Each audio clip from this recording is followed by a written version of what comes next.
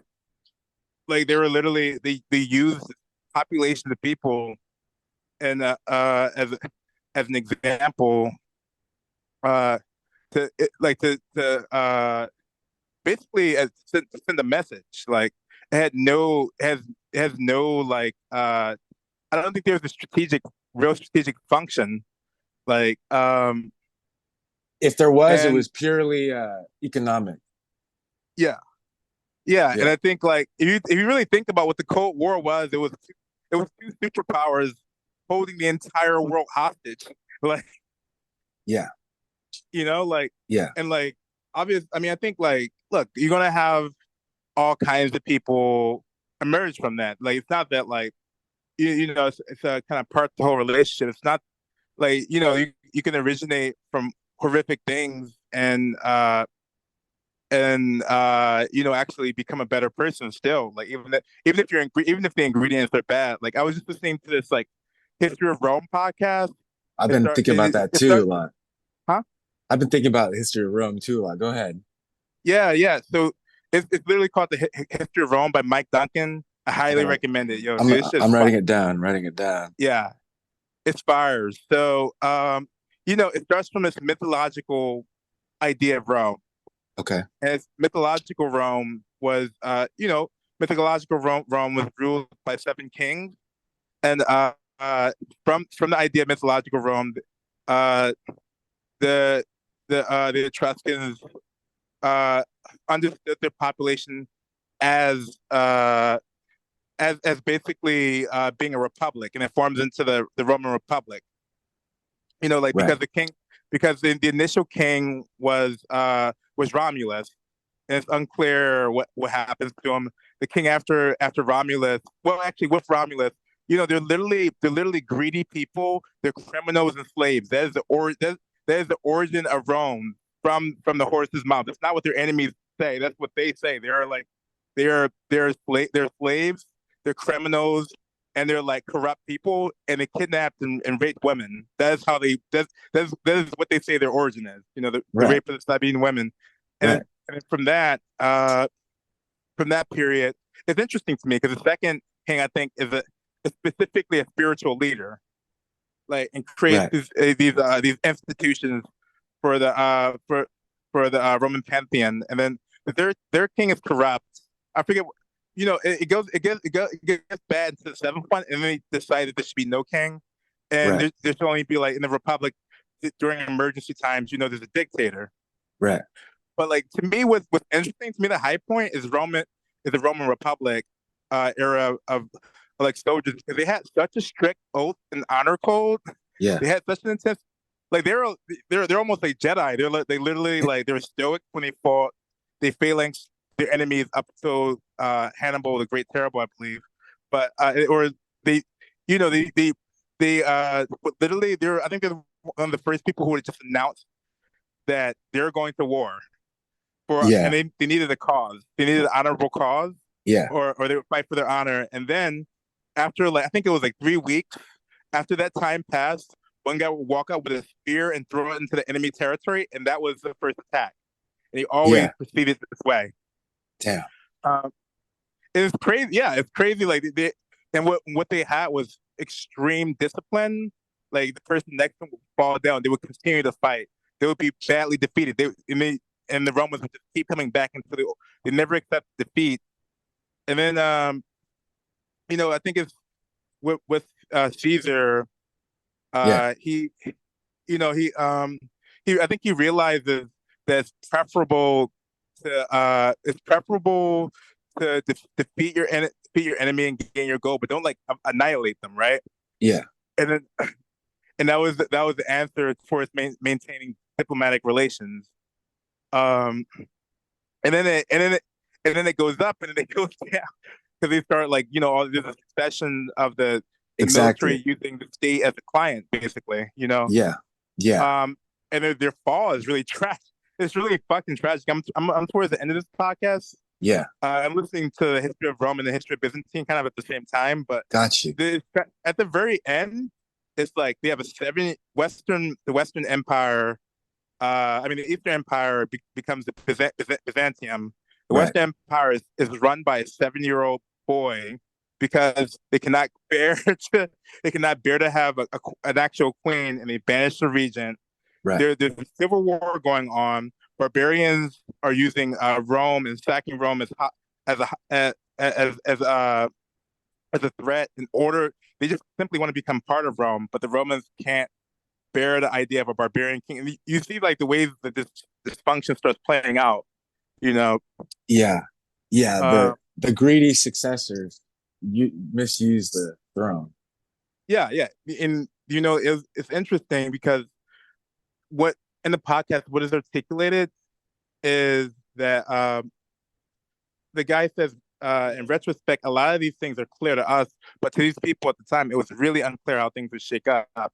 So like even like 60, 70 episodes in, he's like, and this is one of the death nails in the Roman Empire, and this other thing's a death nail, and this other thing's a death nail, because Right. he lists a million reasons why the Romans were ultimately defeated, because their strategy was not to annihilate their enemy for the most part. I mean, unless they had like a psychotic emperor, their strategy was like they were basically fighting off raiders and barbarians and Goths and Visigoths and so on and so forth. Right. But they were actually training these people. It was like these people were also evolving their combative and strategic tactics over time as well. Mm. And that's like that's like one reason. And then like the other thing is that I don't know if you remember this, but the Romans had the kinds of superstitions we have about the economy. That Mm. if the president is in a downward economy, you've got to execute him. Mm. Like the Romans believed that if they lost territory, that the emperor was invalid, basically. Mm. But the first emperor, the Princeps Augustus, was like he realized that it was unsustainable to reign over a territory so large. Right. So it's kind of the defeat is kind of contained in in the onset, where he's like, it's actually important for Rome to not expand any further Mm. because because of the fact that they just had geographically they were set up for failure, Yeah. and then they exacerbate the problem through either seeking legitimacy through the Senate, which becomes invalidated, then the military takes over. They seek legitimacy through that. I think that was Diocletius, I think is his name. Okay. He's one of the emperors, and he when he takes over, he's like, all right, it's not the military that appoints me, it's not the Senate that appoints me, it's God. You can't Right. question it. And then things really go to shit. Okay. you know. Dang. Yeah, I've been reading a lot about yeah the the beginning of the fall up until I think Tiberius Claudius Nero is the one Yeah.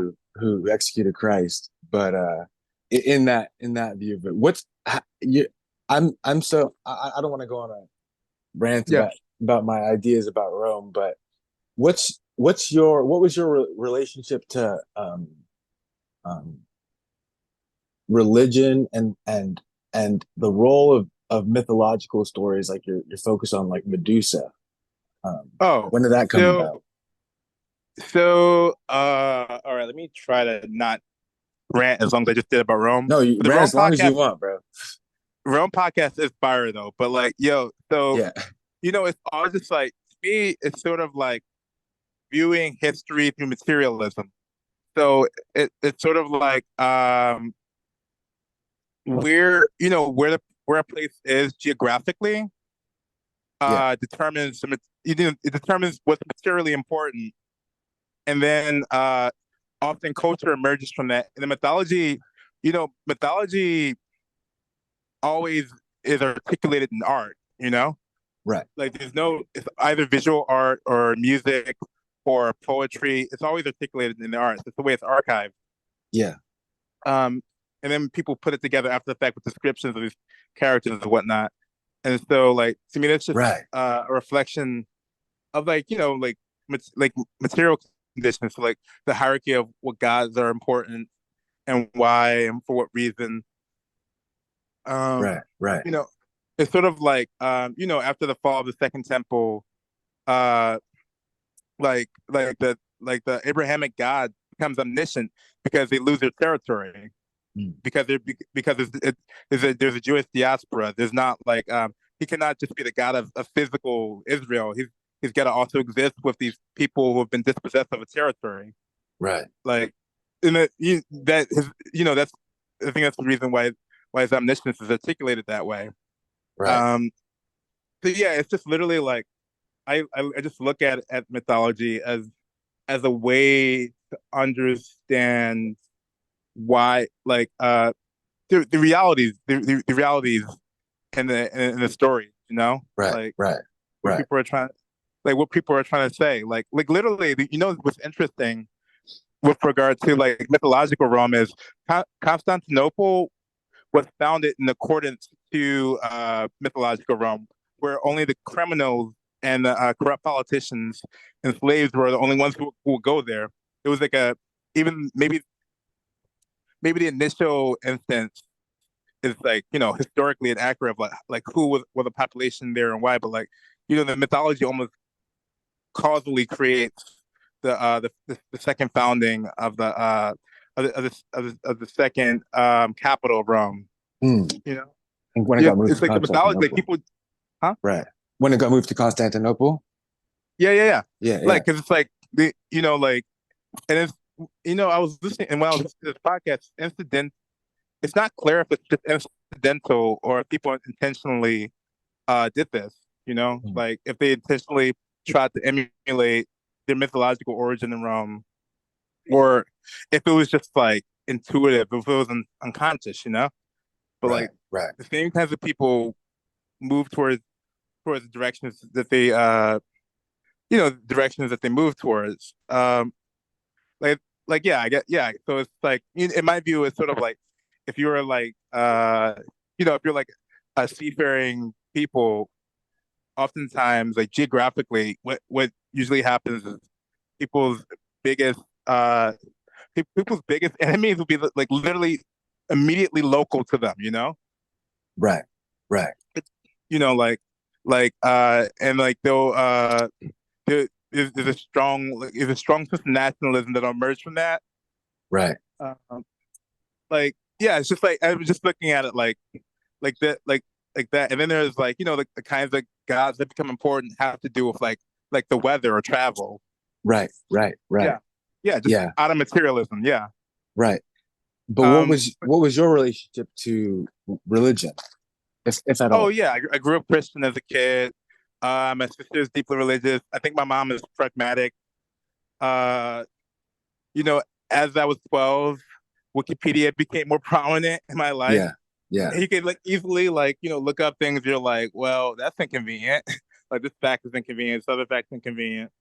yeah. There's I mean, I think everyone basically agrees that the Christ is a model for a chill person. But like Yeah. but the actual circumstances of it are the opposite of chill. How so? Yeah. So like I had like a phase where I was very atheistic. I think at this point Okay. now I'm just agnostic. I'm sort of like, I mean, if there's a God, a Christian God or whoever, like, I'll believe it when I see it. Like, But you believe in art and you have a simultaneous and you have a reverence for, or maybe not a reverence, but you have a, or maybe a reverence, but you have yeah, a rigorous attention to history and older forms, but yeah, also um, a desire to kind of mess with them. yeah. Well, I guess I relate what to that. I'm trying to I just think that like when people have a strong sense of belief, and this is true for me, for anyone else, when they have a strong sense of belief, they're unstoppable, you know? Right. Like, when you have doubt, you're kind of like frozen from action. And so Yeah. like it plays I think you can argue it was it was especially useful as a tool historically for people to just function and be in the world, you know. I don't think there are real secular parallels that like fulfill that function. People seem increasingly lost and chaotic. Yeah.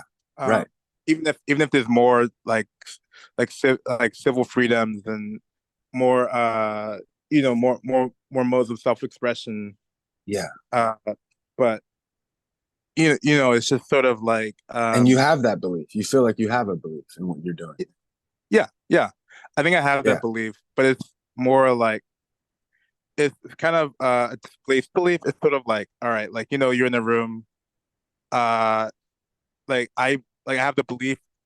It's like the other person believes for me. It's like this priest is like fucking jamming out, like hitting up foam, speaking in tongues. I'm like, I definitely believe that he believes. Yeah. And Yeah. and I don't know if that necessarily makes sense, but it's sort of like I think that the connection of painting across these generations, across different techniques, uh, there's a spiritual component that's not like I don't. It's hard for me to define, but No, I no. was just, I was just in Florence and I saw like the Fra Angelica frescoes, and I just saw a Helen Frankenthaler exhibition, and there was a connection on a material level, even though they probably wouldn't even recognize in each other like art, like like similar artistic ideas. But I was seeing spaces emerge that were similar on the level of Mm. surface and color. It was yeah, it was like Yeah. just physically what was going on with the wall paintings and what was going on the canvas. Um, there's something to like I was in the Munch. I went to the Munch exhibition at what was that? Was that museum called? What was it? It's in Massachusetts. They had a Okay. big Munch. Was it the Clark? I think, Okay. or something like that. But I looked at this Munch and I had this weird feeling where I'm like, this thing is looking at me as much as I'm looking at it. And Wow. if I have kids, my kids will probably look at one of these 100 paintings in this exhibition at another point in their life in another part of the world, and their Yeah. kids will as well. You know, even Yeah. though I'll be like it's like my relationship to it is ephemeral, Yeah. but but the fact that there's I do think there are driving forces in the world, um, and as a species, we utilize language to articulate those driving forces. Yeah. Yeah. So that's where that's what your belief and that's maybe where some type of that's where you derive your purpose and your belief Yeah, for sure. Yeah. in some kind of I don't know spiritual or some kind of other thing we're doing, but Well, it with the art. displaces me. Yeah. It makes me so not the center of the universe. Like Yeah. like looking at an old painting, I think looking at a really old painting is like a confrontation with your transience, your ephemerality, you know? Okay. Yeah. Like really when you think about it, like it's kind of like, even to go back to that Rome podcast Yeah. for like once again, it's sort of like, Alexander the Great is like he's like in a sarcophagus like for hundreds of years by the time Julius Caesar visits the Right. sarcophagus, Right.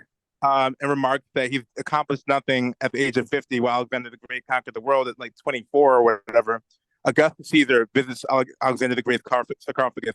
All these all these Roman emperors visited Alexander the Great's sarcophagus. Even Napoleon Bonaparte visited that sarcophagus. Like, Yeah. yeah, it was like, and I'm not saying it's the force for good, but this idea of a great man of history was a moving force clearly for these kinds of people who wanted to establish the ideal. Okay. Okay. It all brought them to the same place. But do you think that's not a good thing? Well.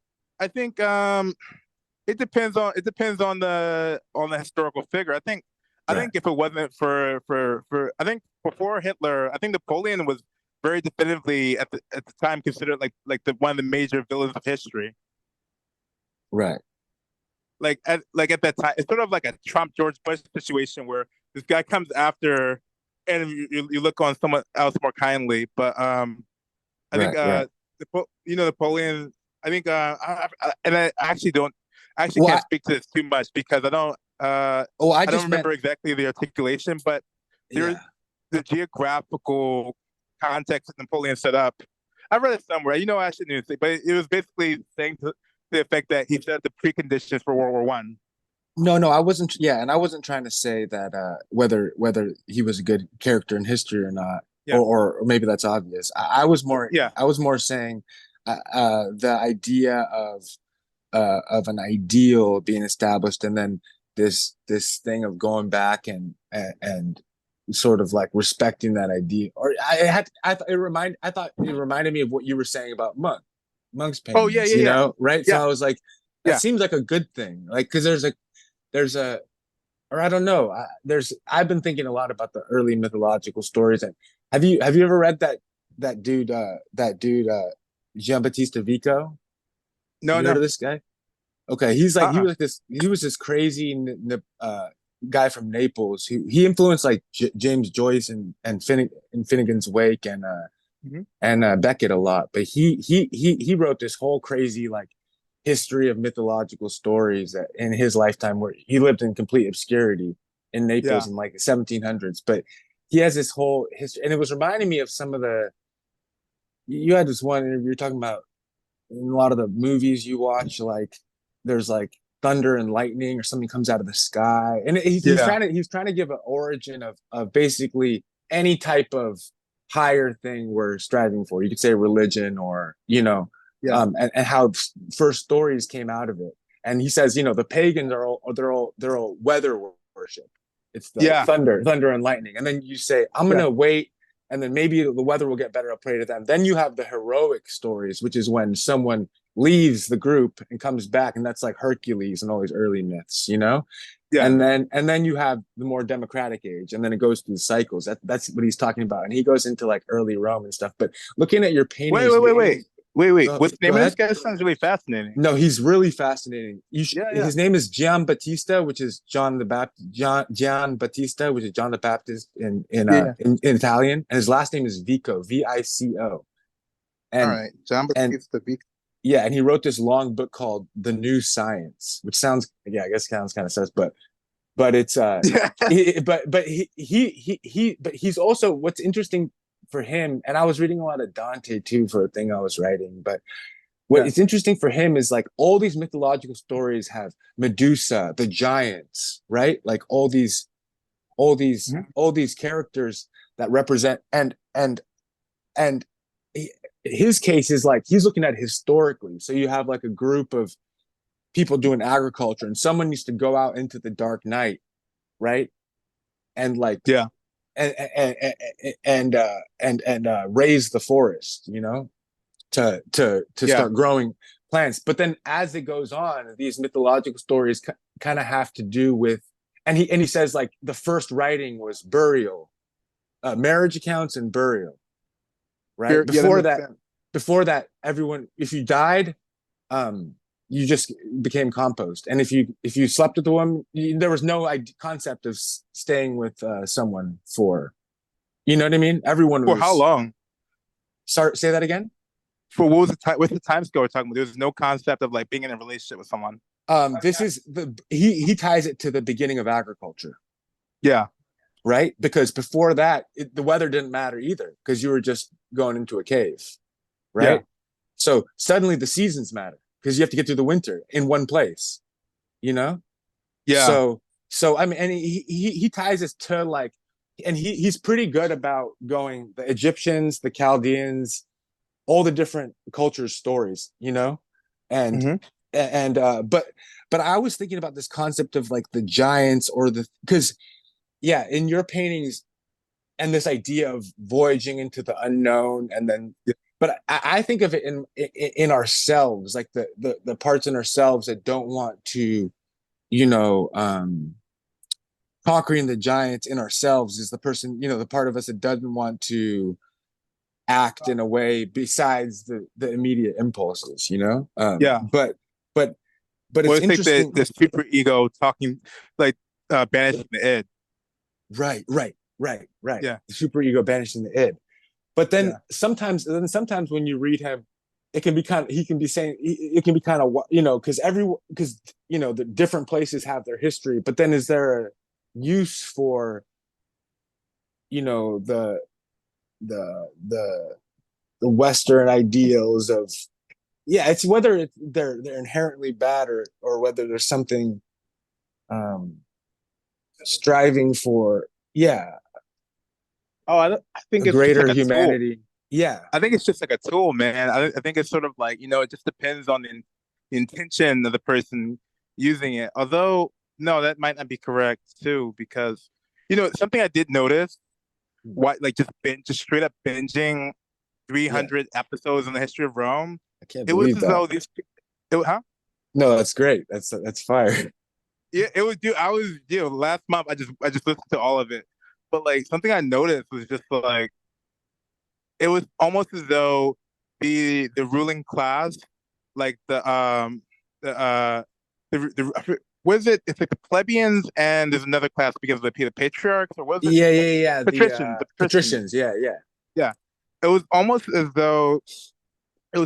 though power had this like agency to it, and these people were a vehicle in the direction of power. So like the way power functions often for these figures of the ruling class, it destroyed all kinds of familial, marital, and personal relationships. Like what Mm, you hear over and over is someone so and so kills their brother, their mother, their father, their son, their right. wife, like Right. and their best friend over and over. Like, Right. you Right. know, Right. it was like power moved only in the interest of preserving itself, and securing itself and making it less accessible.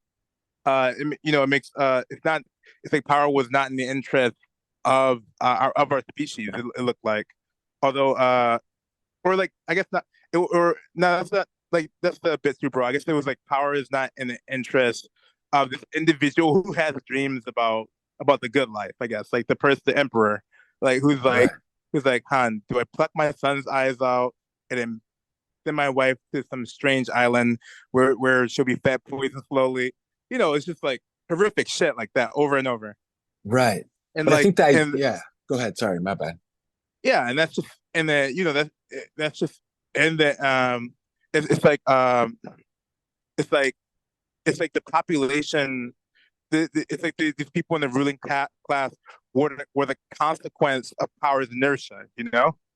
Like Of powers what? they're of power's inertia.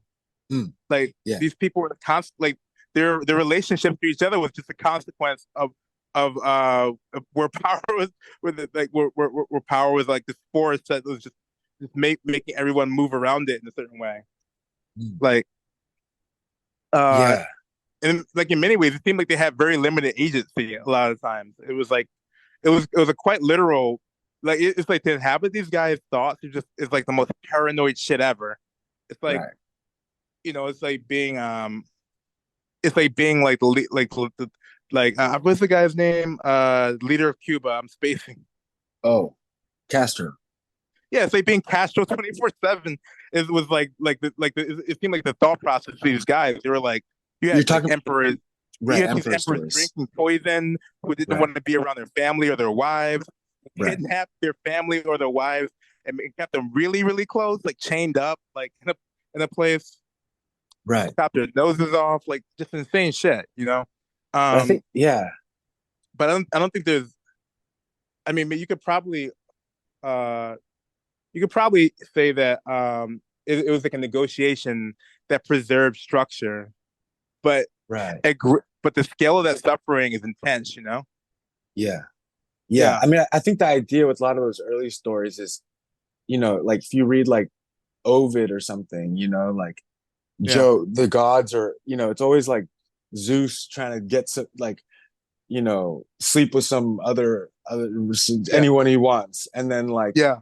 or like and then Juno or whatever. I'm mixing my histories now, but I guess it's Jove Yeah. or whatever. But you know, being all jealous and trying to put a spell on. But I think the idea is Yeah. that before those stories, that concept of marriage, or just the concept of staying in one place and working, doing things outside of your immediate impulses, and thinking about the weather, the Yeah. praying for better weather, that wasn't a concept yet. And then those Oh stories yeah. were Yeah. a representation of humanity trying to figure that out, maybe. Yeah. Yeah. Oh, for sure. I Yeah, agree with that. I yeah, was just saying. I was just saying specific. It was just like specifically with the Roman emperors. well, more like the ruling, like the Exactly. patrician class at the point of the Republic and the early Empire.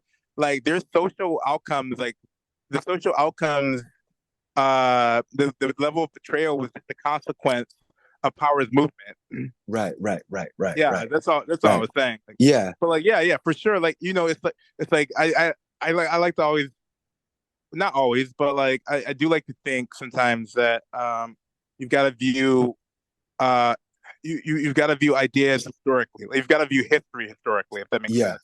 It's Yeah. like yeah, so it's like that makes sense that like you just didn't have these ideas figured out at the Right. time, and it's a bit Right. unfair to retroactively uh like Right. impose modern standards Impose our value. Yeah. Right. on some really busted dead people, basically. I mean, yeah, it was. But then what's interesting is then stories become kind of like cultural representations of trying to come into new ways of understanding, Yeah, which is why, yeah, which I think that's the power of participating in myth, which I think maybe that has to do with whatever commonality you feel when you look at a monk painting, or with what you're doing. yeah, yeah, yeah. I think that Because I don't think I I'm a just novelist anymore. I feel like I only think about the mythological story that we need to hear now. yeah, yeah. You used to be a novelist. Yeah, yeah. No, I wrote a novel. Yeah, All I'm a right, tight. novelist, but What was it about? it was about a young boy living in Philly trying to survive doing Postmates bike deliveries. Yeah, it makes sense. I, Yeah. I think you It- flipped the gender around. That was like my sister. Actually, no, she forced me to do that shit when I was like Damn, 12. dude. Dude, so Damn. she could get the money. That's the Yeah. fucked up part about it. But Yeah. yeah, yeah, But so I word. yeah, yeah. But it's She called put my ass Fuckboy. to work. I remember, dude. I remember this like old naked dude. It was like in the Northeast. This old naked dude. Dude, he had like pubic hair down to his legs, man. Damn. It was like crazy. Like he like just pure bush. Like he had like this half open bathrobe. Like I was like I had to like it was like, early in the morning. I had to give him this. I had to give him his mail. Yo, that Yeah. dude, I threw that shit so far. That was not getting close to bro. Dude, I threw that shit so far, man. I was like, here, I got you. Here it is. Damn, you hilarious, bro. You were delivering the mail? Yeah, yeah. This guy, he was at the front door, opened the door and screamed, and I was like, oh fuck no! Like this guy was like a million years old. I mean, he might have had dementia or something, but like Damn. he didn't shave the bush for like a million years also. Damn. So like I Damn. wasn't trying. It was just it was just too much, you know. So Yeah. I Yeah. like stuck that fucking thing in his backyard and left. And he was trying to get me to hand it to him. Bro. There's yeah, it's a I don't know, there's not it's just I've been all over, yeah, I've been all over. Philly's a specific place, Yeah, and yeah, for sure. a specific experience, and it's a real experience. Yeah. And you can't really understand it unless you, yeah, as with most things. Oh yeah. I You mean, can't understand it unless you've experienced. So I think yeah, and I really I take that attitude the older I get for like anything, honestly. yeah, That makes yeah, because it's like because I was literally like I was literally like coming to the UK and I was there, right? yeah, What's this going to be about? Not to even be politically correct, but just to right, literally check myself. Like, what is my relationship to British people? Often, it's yeah, like people in the art world who are very wealthy or ruling class. It's like movies, like it's like Michael Caine. Like, it's, you know what I Yeah, mean? I'm Michael like, Caine. you need to keep an open idea of who you're talking to. Like, Right, like I think a lot of problems happen because you're not participating in the same social imagination. right, right, So right. I didn't want to write anyone or anything off. I was like, yo, like let's see what's good. I mean, Yeah, yeah, and it's like honestly, the more I keep that mentality of like just letting people unfold in front of you, is sort of like, I mean, it's kind of almost a cliche, but like people are pretty fucking similar. Like, yeah, yeah. I mean, there are distinct differences. Like, it's like there are social limits that the same people. It's like there are different social limits in different like cultures. Right, The same template navigates. It's like you're right, going to be formed by your insecurities, your right, fears, your desires. Like you're always going to be moving towards what you want and away from what you don't want. Like that same template is just navigating a different system. yeah, And like I don't know, yeah, I don't know. Like so like my bum ass has been like, yo, what up? I'm like, where is this like Tylenol at, man? I've got like a flu. I got a headache. Like it's like, wait, I'm like, my flu isn't checking out at 10 p.m. yeah, yeah. I got hit with a little flu last week too. Yeah, Um, everybody's getting. yeah. You But think you're gonna be out there for a minute? yeah, I think I'm gonna be out here until probably at least until December. Okay. Yeah, And and then I'm gonna come back. I'm applying for my visa. cool. Yeah. Um, and damn. And you feel how you feel about the current state of America. All right. So on the one side, on the one side you got bros saying that people are eating dogs and cats and that like illegal aliens in prison are having transgender surgeries done to them, that they're executing babies post birth. It's like fucking like this dude's like straight out of like Mad Max or something. Like, Yeah, and then on the other end, there's dude, it's like well before you had just straight up elderly abuse with Biden.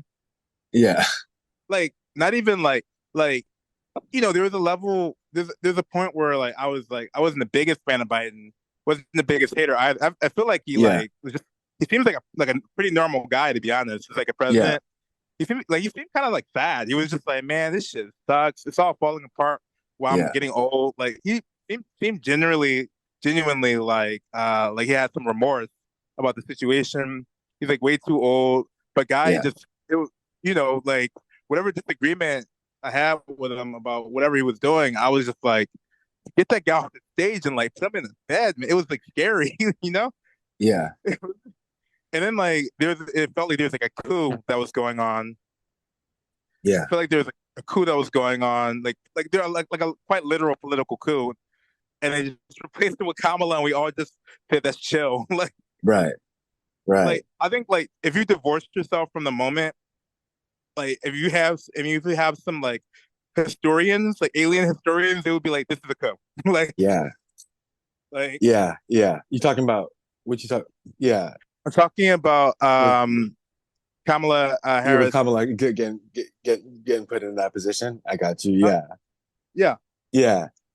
And And so you've got like Dick Cheney endorsing Kamala Harris, bro, which is like, what? Like, the fuck is it? That's insane. okay, so yeah, because all this Rome stuff, all this, yeah, the imperialist dream is needs to be quelled. Yeah. Yeah, Yeah. It's looking like a hot fucking mess, it's looking like a hot mess for. and it's sort of like I remember this. Like I was like, dude, I remember when I came to London the first time, it was England versus Italy. I remember my taxi driver, he was like, look, if like England loses, they're going to destroy the whole city. If England wins, they're going to destroy the whole city. They're going to just Yeah, destroy London either way. And I'm just yeah, looking at like, that's the presidential election. Like like the, right, at least the scale of importance to us, it's like, like we have this fervent interest. It's like part of our identity that to have like a take on politics, Right. and I think that probably annoys other cultures basically. Like a lot of times, like, Yeah. but it's like we part of our personality is like to have a take on what's going on, but like that is getting to a point where it's like you can guarantee some insane shit's gonna happen. They do like there's like two assassination attempts from the left, and it's like revealing quite literally that the left cannot aim a gun like, at all. It's crazy. Like, But yeah, it's like the whole situation is just kind of nuts. very Um, Roman Empire vibes. yeah, it's just Late and Roman Empire. yeah, like although the thing that was interesting is my second podcast, History of Byzantium. One guy, some like a listener, compares uh Rome to the USA, Mhm. and the podcaster is like, "Well, I understand why you would say this because both start as a strong regional power than the hegemon, but Yeah. he was like, the thing is, the Roman Empire's decline is like three times the length of this entire country. Like Right. the time Right. they were falling apart is three times the length of the entire U.S. lifespan. Right. Because it took a minute. Yeah. It took a minute, Took to and about it's like, 600 AD. Right. yeah, Yeah. Right. it took a hot minute, and then Yeah. but like our shit is like rapidly falling apart. Yeah. Were you in New York during the pandemic? No, I forgot to say, no, I was in Bloomington, Indiana. I was doing this teaching fellowship. Wow. Wow. Nice. Okay. Okay. Yeah, Um, I'd like to think that there's things going on with how people are thinking for themselves or just I don't know. I like to think that there's some growth that people are undergoing through experiencing the last 8 years or 4 years, I guess, yeah. that is outside of what happens in the election. I would You know what I hope mean? I will hope so. Like, I mean, I think I don't know what your day to day experience is, but my day to day experience with most people is like I just wonder who the people who are recorded where do they live or where like who are they? Like I've traveled a bunch across the U.S. Like Yeah, like I feel like they're probably the expression these people who are really extreme and commit extreme acts are like the expression of the tension in the society, but it's also like on a day to day, um, I it doesn't. It's like people's lives don't seem to be that gradually affected. Like, and I'm not talking about like some dudes in the art world who are trying to be painters hustling. I mean, like literally when I was like in Indiana, like it was like they were just getting by either way. right. Like like whether it was a Biden presidency or a Trump presidency, um, like although Trump did give me $1,000, like, I'll say that. Like, True, true. yo, I Yeah. definitely got that Trump check for sure. Yo, did you get the physical check? His name was written so big on it. Oh yeah, oh yeah. And I got the pandemic unemployment assistance. I was in New York the whole time. yeah, Like, yeah. yeah, I mean, it's kind yeah, of like it's kind of. I mean, I wonder if he knows what the history of Rome because this is like that's literally a tactic they would do. Yeah, the that's literally hell, what they would do when they didn't have power. Is like the emperor when he realized he was unpopular, he would just straight up give people money. yeah. I mean, he would give the 1/6 of the population that wasn't slaves money. Huh? Maybe he would give the What? 1/6 of the population that wasn't slaves. Maybe. Yeah, yeah, um, damn. yeah. You, I mean, yeah. uh, yeah. They didn't have Um, civic duty. yeah. Exactly. Exactly. Um, that and so how's your process, how's your day to day now? Are you at work, or you just did the show, or do you have periods where you look at other art forms and try to get inspiration or read things, or or listen to long Rome podcasts, or are you working I steadily every day? What's it like for you? It's a combo, man. It might be intense for another person to endure, like in terms of like just being dragged along. Because I have assistants sometimes, and they're like, "Yeah, you just like listen to this shit nonstop." Like, Yeah, because I just listen to things in bursts. Like, yeah. I listen to a lot of French theory podcasts, and I Okay, listen to like a lot of Marxian literature podcasts, and I okay. listen to this. then I listened to this podcast and horror films. Then I like really broad subjects. I started trying to listen to these videos on like chemistry and science. Um, but then I was like, all right, this is too hierarchical, and it's like kind of a catch-22 with that one because it's like the knowledge that is foundational that should be thorough in. I cannot force myself to pay attention because it's shit I Right. learned in elementary school, like Right. vaguely. Right. It's hard to just get back into like Yeah. the basic level. And the advanced stuff is thick and interesting, but it's also like I when it come when they start busting out those equations, I'm like, oh, a hieroglyph. I've seen those, Right. Right. Right. you know. So I'm like painting in the middle of it. So dude, I'll like get a bunch of junk food, like gummy bears, basically, chain smoke, Yeah. and like have a video game console in my studio. I force anybody to come do a studio visit with me. I force them to play that shit. And I just have all these paintings all at once that I'm going after. And Yeah. then I walk out for a bit. Also I was gonna say in a little bit I actually have to get off the phone because I No have to problem. go No problem. meet my gallery. But Nice. yeah, like my day to day is I try to keep it as chill as possible, like bike. I like I like there's a point in my day where I get like kind of like when I have this mindfulness where I just look at shit where I'm like it dawned on me I was looking at glass in my taxi ride from the airport from Florence, Yeah. and I was looking at the glass and I was like, wait, it was raining so hard and I was like, why is the water hydrophobic on glass? I never really thought about it. Yeah. And I was like, it's water. Why would water be hydrophobic? Like, so is the glass hydrophobic? And then and I was like, it doesn't make any yeah. And I was like, wait, hold on. And I was like, so I was like looking it up, but it was like, I was just seeing this process unfold, and I was actually looking at it, and I was like, well, it's not actually hydrophobic because like when you fill like a bottle to or a cup to the lid and it doesn't spill over.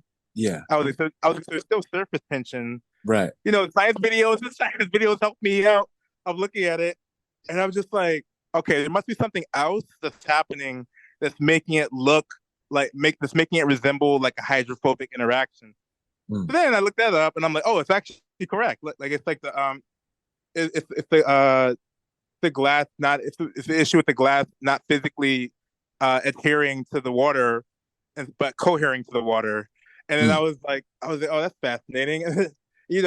But I have like moments like that too, and that Yeah. starts informing paintings Yeah. because like the mark that something is produced that has a hydrophobic effect is quite distinct. You Mm. can layer material in a certain way, Yeah. or like the way that a wall of roads. Yeah. Yeah, Nice, bro. yeah, Damn.